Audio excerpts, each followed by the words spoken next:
going jeans cause I'm cool right now. Bought a spaceship, now I'm a space cadet. Big white man.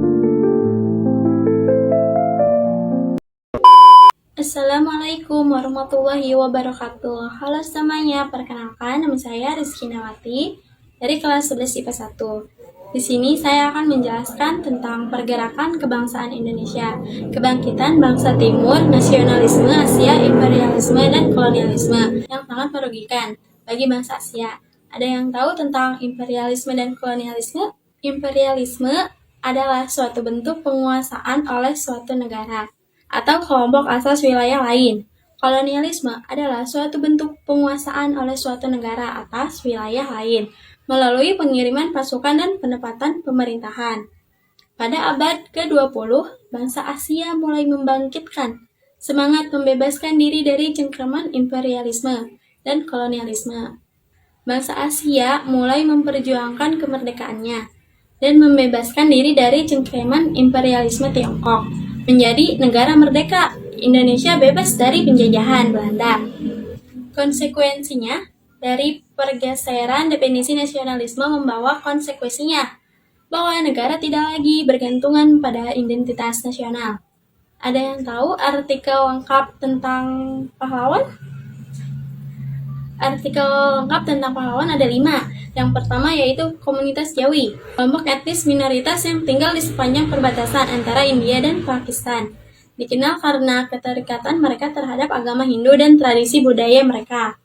Mengalami diskriminasi dan kekerasan tidak. Kedua negara di antara mereka telah menjadi pengungsi tetap.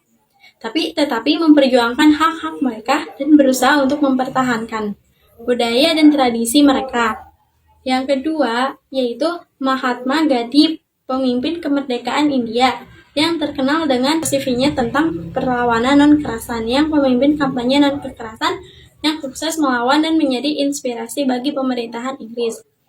Inggris gerakan hak sipil di seluruh dunia. Gandhi percaya pada kekuatan rakyat dan pentingnya perdamaian dan keadilan.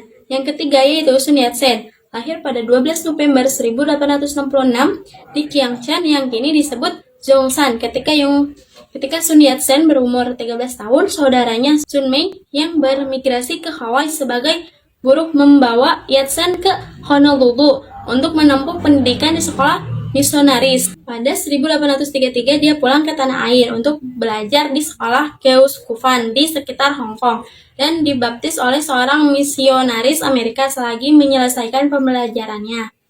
Yang keempat yaitu Jose Rizal, seorang dokter, penulis, dan nasionalis Filipina yang memainkan peran kunci dalam perjuangan kemerdekaan. Filipina dari Spanyol dikenal karena tulisannya yang memicu semangat nasional. Di antara rakyat Filipina percaya pentingnya pendidikan dan kesadaran nasional untuk mencapai kemerdekaan dan dihormati sebagai salah satu tokoh terbesar dalam sejarah. Yang kelima yaitu Ho Chi Minh, pemimpin kemerdekaan Vietnam dan dikenal sebagai balak bangsaan, pemimpin perjuangan Vietnam melawan penjajahan Prancis dan Amerika Serikat. Ho Chi Minh memperjuangkan dengan kepemimpinan yang kuat dan tegas, memimpin perubahan besar-besar dalam bidang politik dan sosial. Latar belakang pergerakan kebangsaan yaitu faktor internal. Kesengsaraan yaitu penderitaan rakyat akibat penjajahan, kegagalan perlawanan kedaerahan seperti perang Diponegoro dan perang Padri. Munculnya kaum terpelajar yang menyadari ketidakadilan, kolonial, kebangsaan, budaya, dan bahasa nasional. Faktor eksternal pengaruh ide-ide kebebasan dari revolusi Prancis dan Amerika, inspirasi dari kemenangan Jepang atas Rusia pada tahun 1905, perkembangan nasionalisme di negara-negara Asia lain, seperti India dan Filipina.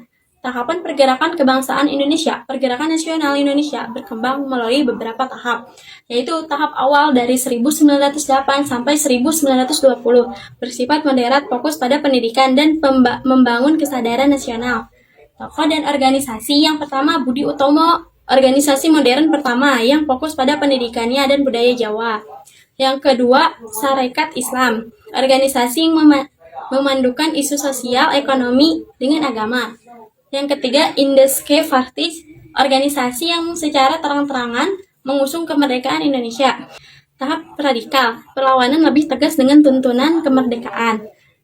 Tokoh dan organisasi Partai Komunis Indonesia PKI 1920, organisasi pertama yang berbasis ideologi komunisme. Partai Nasional Indonesia PNI 1927 didirikan oleh Soekarno. Peristiwa penting pemogokan buruh dan pemberontakan PKI 1926 sampai 1927. Sumpah Pemuda 1928 menyatukan semangat kebangsaan melalui ikrar satu tanah air, bangsa dan bahasa. Penyebaran ide-ide nasionalisme melalui media massa dan pendidikan politik. Peran muda dan media organisasi pemuda seperti Zong Zapa dan Jong Ambon menjadi pelupor gerakan persatuan nasional.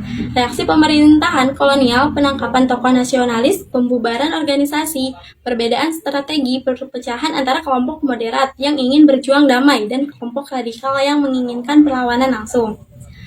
Hasil pergerakan meningkatkannya kesadaran nasional di berbagai lapisan masyarakat. Terbentuknya solidaritas nasional seperti landasan menuju proklamasi kemerdekaan pada tahun 1945. Kesimpulan dari bab ini adalah menegaskan bahwa pergerakan kebangsaan Indonesia adalah upaya panjang untuk meraih kemerdekaan yang melibatkan organisasi modern, persatuan pemuda, dan semangat nasionalisme. Mohon maaf jika ada kata yang salah atau ada yang salah ucap. Cukup sekian penjelasan yang saya sampaikan. Wassalamualaikum warahmatullahi wabarakatuh.